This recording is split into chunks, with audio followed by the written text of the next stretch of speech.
In previous videos, we put down a new tongue and groove floor and framed the angled ceiling and walls for our filled-in veranda remodeling project. But while doing this, we discovered the floor isn't level. In this video, we'll be jacking up the floor to get it level, necessary before we can move on with this project.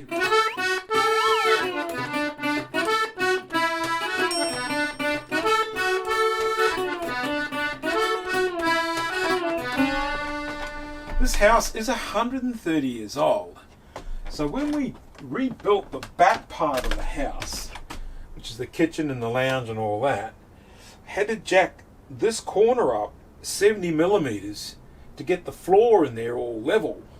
And this is showing the bathroom floor out.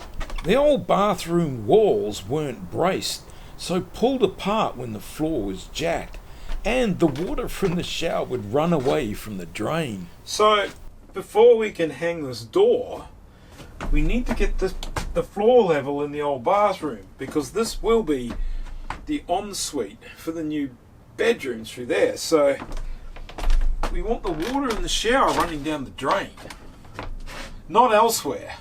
Right, the floor drops about 30 millimeters across 1.2 meters. So that'll be about 40 over the 1.9. Where we need to jack just happens to be right next to our workshop where we store scrap aluminium. So first up, we had to clear a lot of this out of the way, piled up in the yard for now. Looking under the floor, we can see the 70 millimeter hardwood chocks from when we jacked the floor up some time ago. In the spot we need to jack now, there is two floor beams that meet on the outside wall that are half lapped together. Then there's a third beam that meets from the inside that isn't connected to either of the outside beams. The issue we have here is we need to jack all three beams at the same time.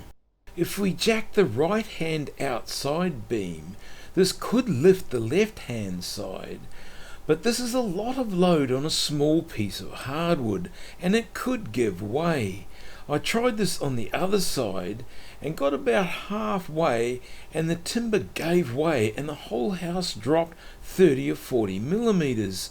I had a mate over at the time who just happened to be sitting on the toilet directly above when this happened. All I heard was, "What the fuck? Lucky I'm on the shitter because you just gave me the shits."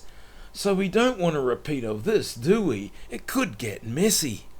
Right, this is what we got to do this job. We've got some blocks of wood here. Nice big chunky bits, probably a bit long, so we preferably cut them down to that size.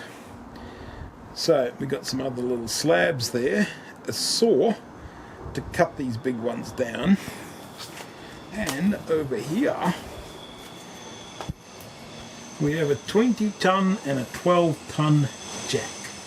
If we place a longer piece of our chunky hardwood across these two beams, we can use the 20-ton jack to lift two beams at once, and then the 12-tonner can lift the third. But before we do this, we must cut up those blocks. Just put a couple of these flat bits on there to use as a bit of a saw bench, and then we'll cut a few of these in half. The saw won't go through, but we'll do the best we can.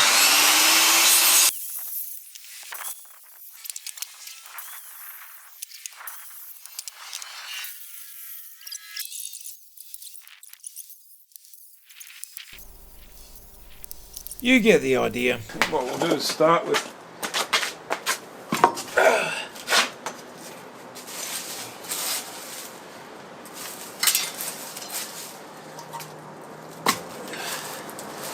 build up a stack of this wood.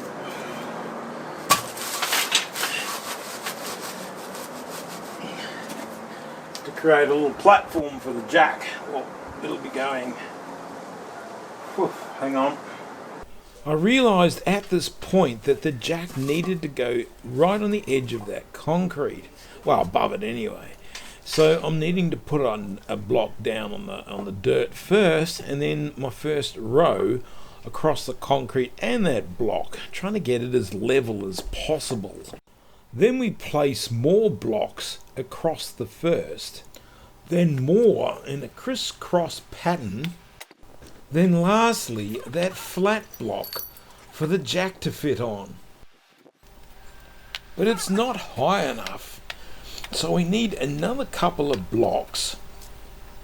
And not quite high enough, so another couple of smaller ones. And then we're right. Now we've got to build one up over that side. Which is much the same process as before, but this time we're further around the corner because we need to be underneath two of the beams. The jack needs to be placed between the two beams and that extra wood put in there. Then we can start jacking. Pump this jack up.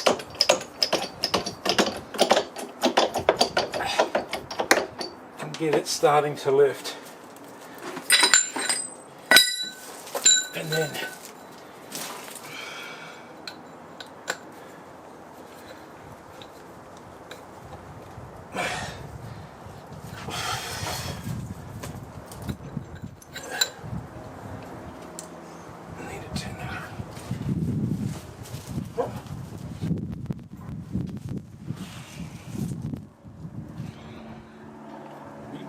actually pump that thing. So.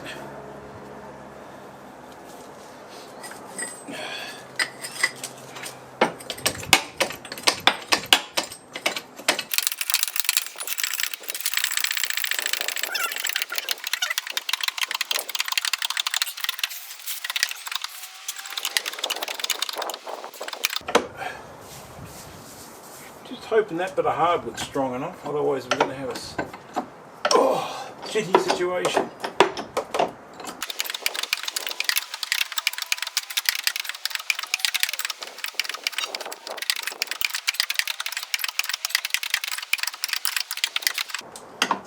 Right, we've got up 20 mils so far. A bit of creaking going on. Most creaking seems to come from this for some reason, but I can definitely see it rising up there.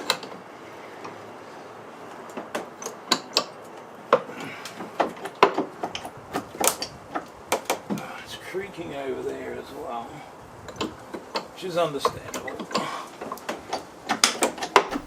Once we jacked at 40 millimeters, we checked the level of the floor above.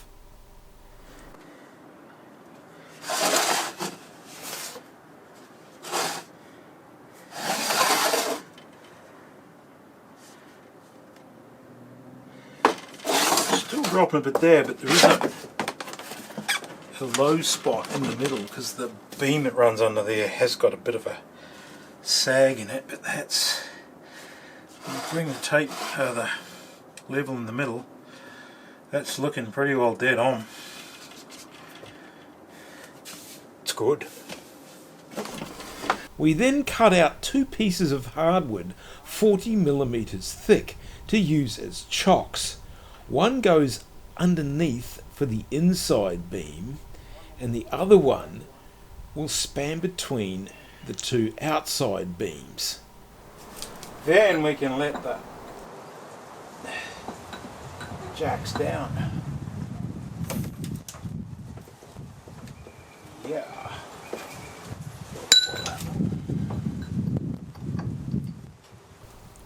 The weight of the floor is now on those chocks, so we can take the jacks out and get on with the rest of the floor.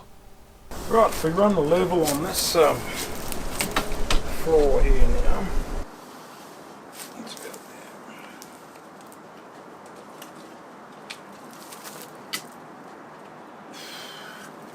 That's rising, dropping 25 millimeters over 1200.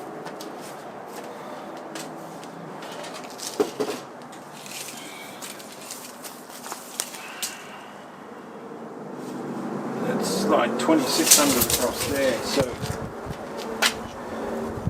this needs to come up 50 mils. That's a fair bit.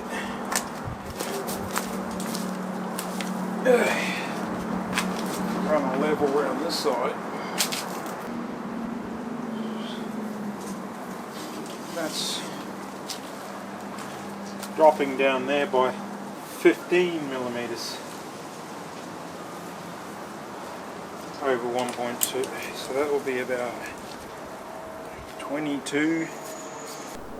To measure the last floor beam, I need to crawl under the house because this one joins onto the kitchen. Or does it?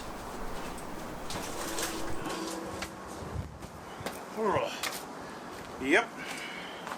This whole end is a good 50 mils too low. So we really need to chock it. This one's already been chocked by 25. Then we need to move that stack of blocks. The new stack is a little tricky because the ground is a little bit uneven and there's that pipe in the way.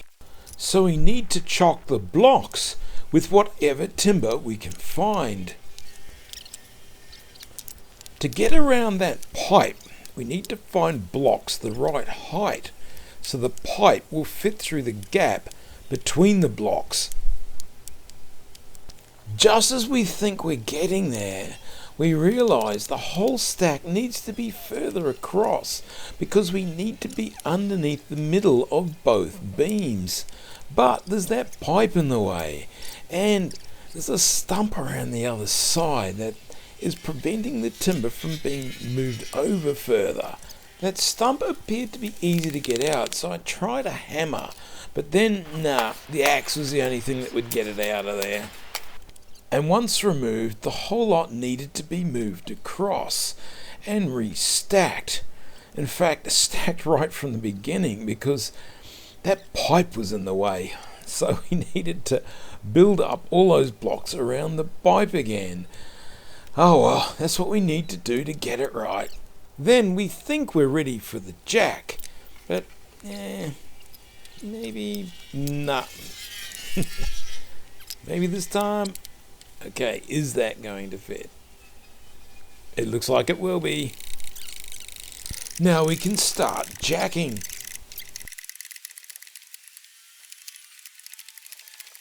Now this wall has no bracing in it, so you can move like that without any dramas. And the inside's a piece of crap. Right. Yes, that was roped to something that's now come off.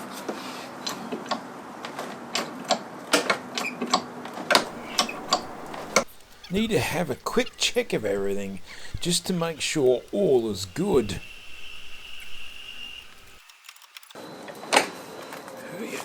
A few things creaking away there. I don't really want to put my fingers in there for some reason, so scoop that garbage out with a piece of stick. We're around 37 there at the moment.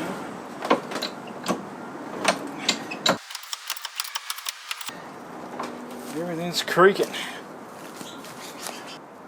It's actually lifting the whole end up. The back wall obviously has some bracing in it because as we lift this one corner, the opposite corner is lifting too. It's also lifted that one up, that stump, cotton mound as well. It's come up about 32.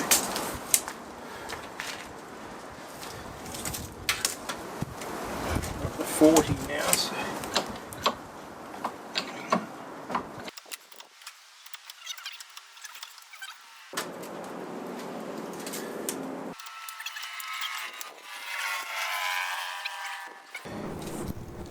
Once we get to 50 millimeters, we then cut some more hardwood chocks and slide them in, again one for each beam.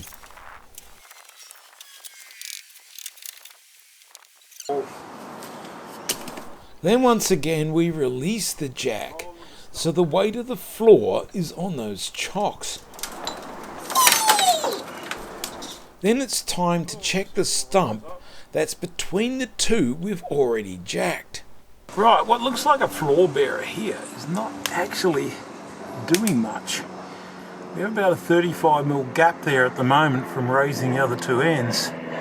This floor bearer, the joists are floating above it.